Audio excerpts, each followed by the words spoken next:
परिंदों को मंजिल मिलेगी जरूर, ये उनके खुले हुए पर बोलते हैं। अक्सर जो लोग रहते हैं खामोश, जवाने में उनके हुनर बोलते हैं। आइए खामोशी के साथ हम शुरू करते हैं मेहनत करना, और सफलता अपने आप से शोर मचाएगी। मैं हूं आपका एजुकेटर कुलदीप सचान, एंडीज के ऑनलाइन प्लेटफॉर्म पर आपका स्वागत करता हूं। देखिए, तो शुरू करते हैं अनुपात का बेसिक क्वेश्चन पर कमांड कैसे करेंगे। बेसिक सीखना हर एक चीज का जरूरी है। जैसा कि मैंने अंकगणित को कैसे पढ़ें इस वाले वीडियो में मैंने सारी चीजें डिस्कस की थी, तो आज मैं आपको बताने जा रहा हूं अनुपात का बेसिक स्वरूप। तो अनुपात सर्वप्रथम होता क्या है, यह चीज आपको जाननी होगी। ठीक, तो देखें जरा, ये 3, ये 30 है और ये 40 है। पहली संख्या 30 है, दूसरी 40 है। यदि हम अनुपात का सिंबल लगाएं तो ये 2 पॉइंट ऐसे लगा दें तो ये अनुपात का सिंबल हो गया।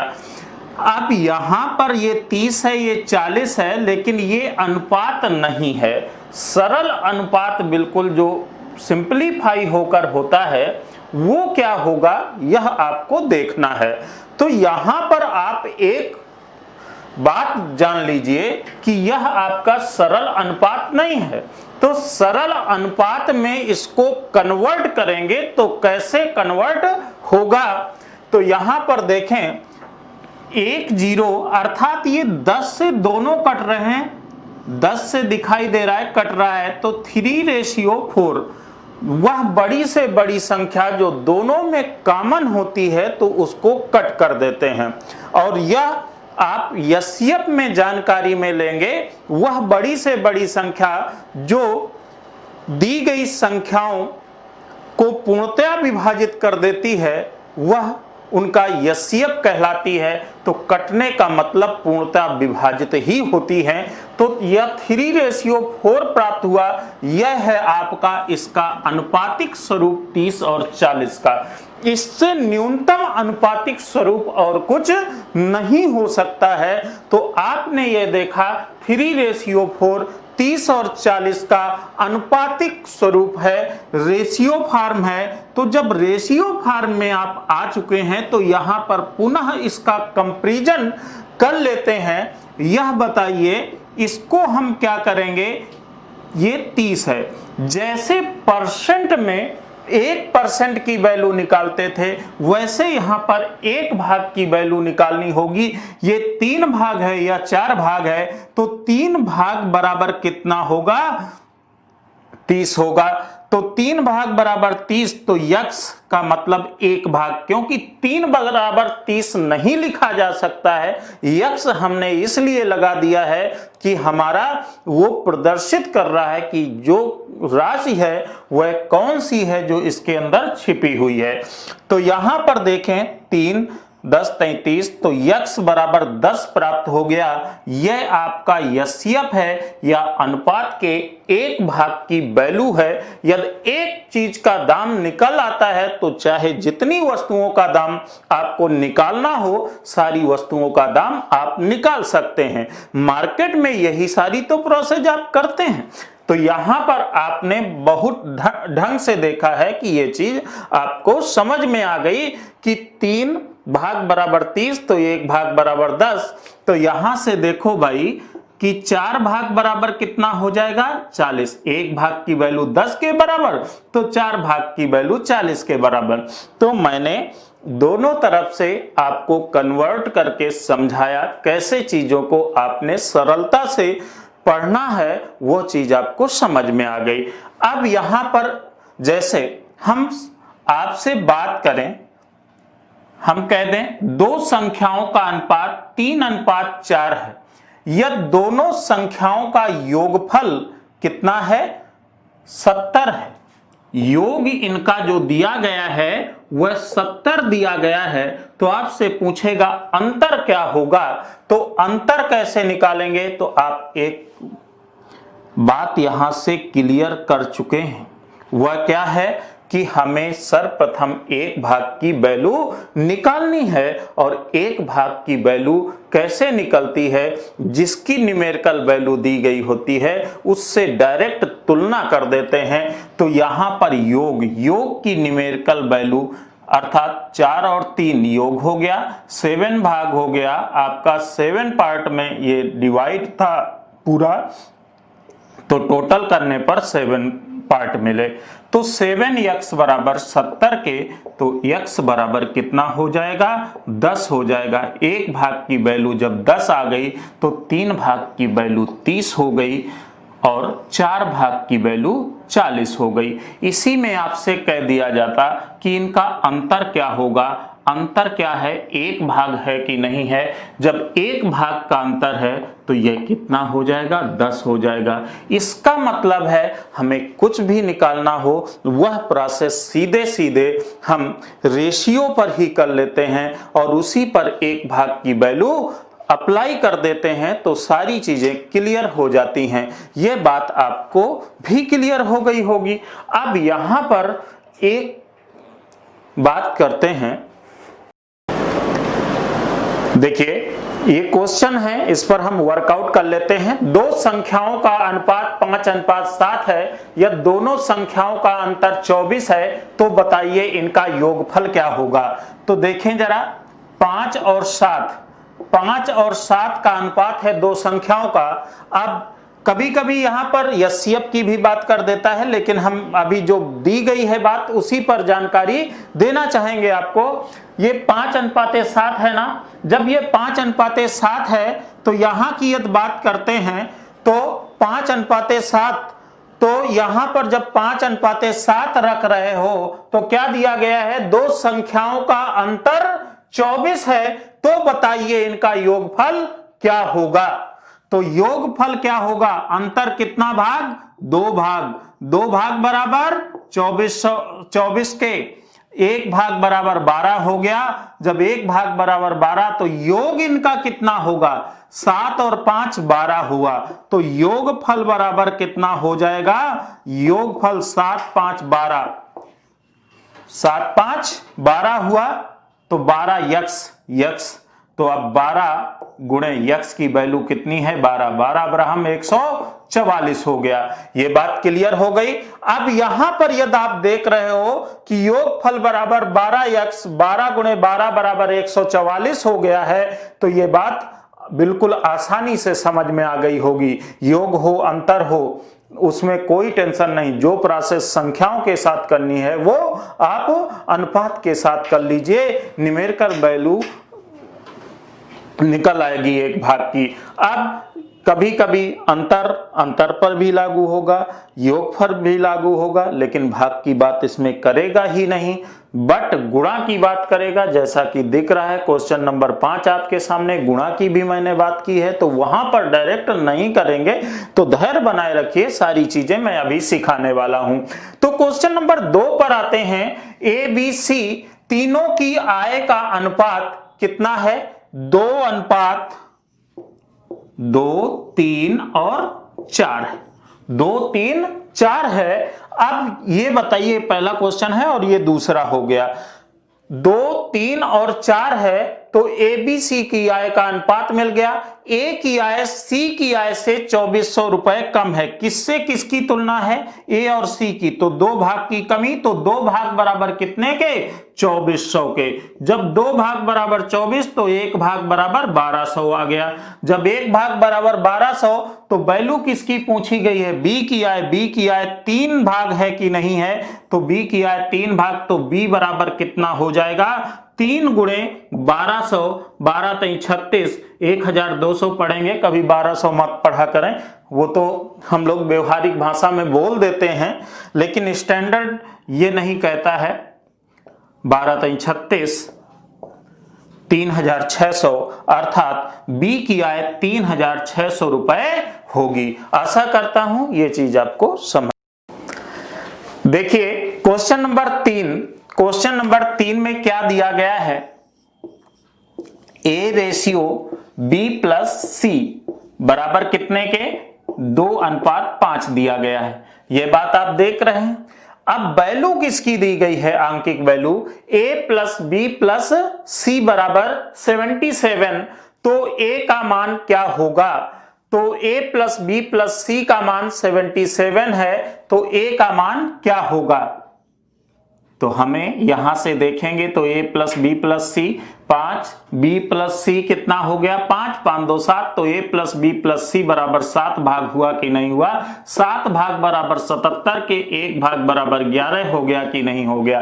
a का मान क्या होगा, तो a का मान a बराबर आपका कितना आ जाएगा 2 गुणे 11, 11 दूनी 22। बात समझ में आ गई।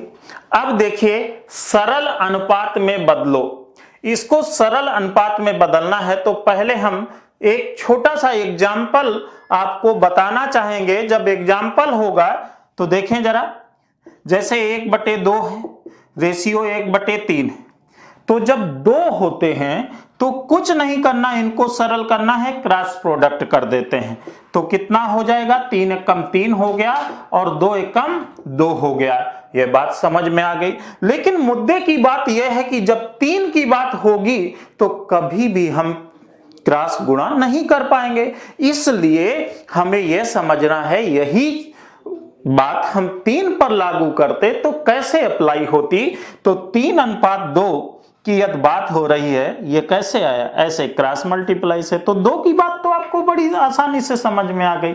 जैसे हम ऐसे कहते हैं 3/2 अनुपाते 4/5 ऐसे, तो इन दोनों को सरल करोगे तो कितना आ जाएगा, 5 3 15 हो गया, 4 दूनी 8 हो गया। बात क्लियर, इसका इससे गुणा, इसका इससे गुणा, तो 2 की बात समझ में आ गई। लेकिन ये होता कैसे है, 3 पर यदि यही लागू होता तो क्रॉस से नहीं करना है। समझिए जरा, यदि यहां पर 1/2 अनुपाते 1/3 की बात कर रहे हैं तो देखिए वही बात हम फिर से समझा रहे हैं, 1/2 अनुपाते 1/3 की बात कर रहे हैं तो क्या हो जाएगा, 1:2, 3:2 आया था। अब देखिए ये कैसे आने वाला है, जब ऐसे हो तो 1 ले लें, जो लिया जाए उसका अंश बाकी सबका हर ले लीजिए, तो ये 3 हो जाएगा। तो ये कितना, अब ये लिया जाए, जो लिया जाए उसका अंश बाकी सबका हर ले लीजिए, तो इसका मतलब 3:2 हो गया। कुछ लोग कहते हैं सर एलसीएम से कर लेंगे, हाँ एलसीएम से कर सकते हो। इसमें एलसीएम 6 आ जाता कि नहीं आ जाता, 3 दूनी 6। अभी इसीलिए मैं कह रहा था एलसीएम का भी बेसिक सीखना बहुत जरूरी है। तो यहां पर यह 6 आ गया। अभी बताऊंगा कैसे आता है, जिसको नहीं आ रहा है वो अभी ऐसे समझेगा, क्योंकि बेसिक वीडियो दे रहा हूं, अभी मैं पढ़ा नहीं रहा हूं। तो ये कितना हो जाएगा, 3 दूनी 6, 2 6, तो 3 यहां पर आ गया, 3 दूनी 6, तो 2 यहां पर, तो 3:2। चाहे ऐसे करें, लेकिन हम आपको यही सजेस्ट करेंगे, अभी आप यही तरीका अपनाएंगे। तो यही हम बात 3 पर अप्लाई करने वाले हैं। तो 3 पर अप्लाई करेंगे तो क्वेश्चन नंबर 4 की बात करें। 4 की बात करेंगे तो कितना है, 1/2 है अनुपाते 2/3 है अनुपाते 3/4। तो इसको यदि सरल करेंगे, मैंने कहा जिसको लिया जाए उसका अंश 1 है, बाकी सबके हर, तो 3 गुणे 4 हो गया, अनुपाते दूसरे नंबर पे है। जिसको लिया जाए उसका अंश बाकी सबके हर, तो 2 गुणे 4 हो गया, इसका हर छूट जाएगा इसका। अब जो लिया जाए तो जो लिया गया वो 3 हो गया, बाकी सबके हर 2 गुणे 3 हो गया। अब देखिए कुछ कॉमन है क्या, 2 इधर भी मिल रहा है, 2 इधर भी मिल, 2 दूनी 4, जो सब जगह होता है वो काट सकते हैं।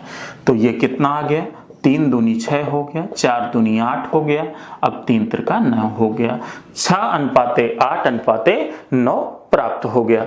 ये चीज आपको समझ में आ गई होगी। चलिए देखें, A/B/C बराबर कितना दिया गया है, क्वेश्चन नंबर 5, A/B/C बराबर आपका दिया गया है कितना, 2:3:1।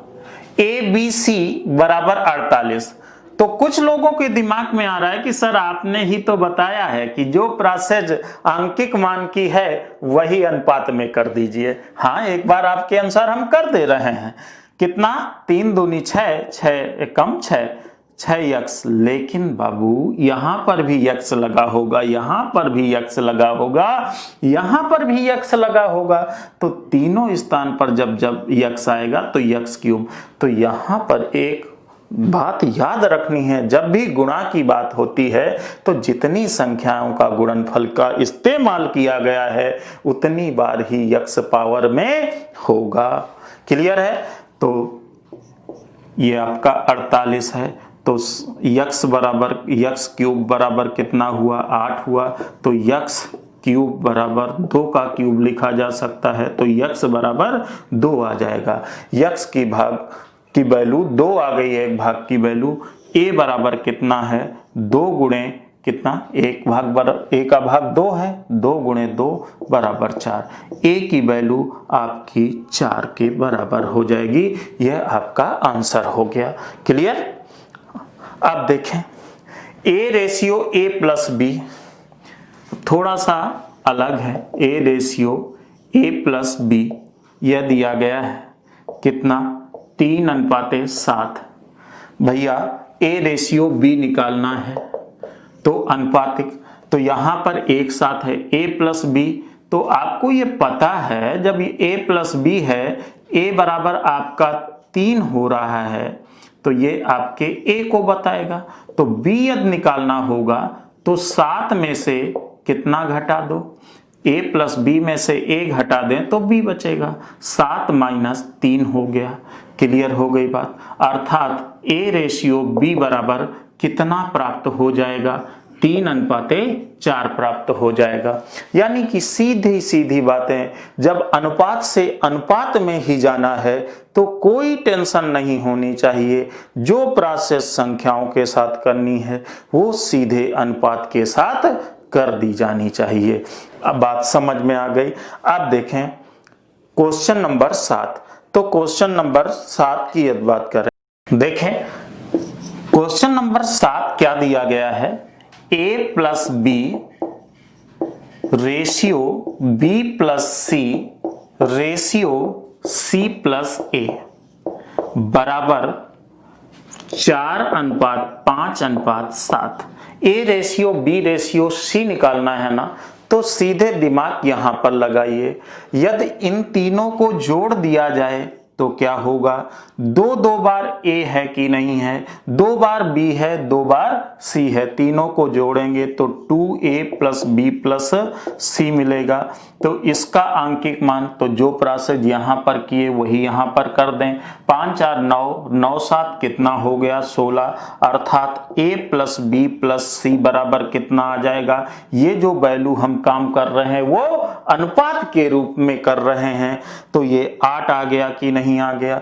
अब ये बताइए, a प्लस बी प्लस सी पता हो और a और b घटाएंगे तो c बचेगा, b और c हटा दें तो a बचेगा, c और a हटा दें तो b बचेगा। सारी चीज क्लियर हो रही है।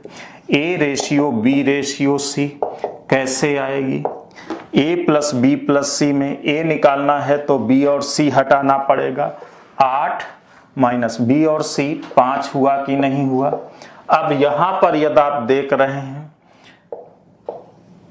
8 माइनस 5 यह कितना हो जाएगा, b प्लस सी, इसमें 8 माइनस b प्लस सी हटा दिए, a बचा, b निकालना है तो c प्लस a हटेगा, -7 हो गया।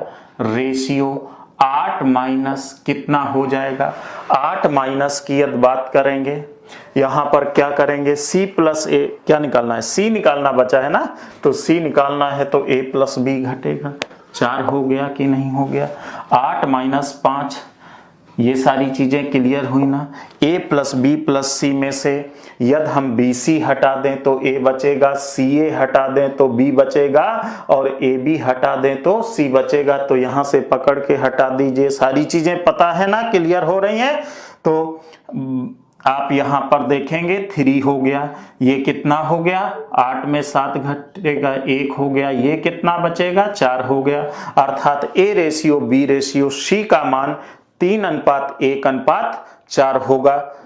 बात समझ में आ गई। अभी इसमें बेसिक में बहुत सारी चीजें हैं, हम लेकिन पार्ट बाय पार्ट इसका वीडियो बनाएंगे।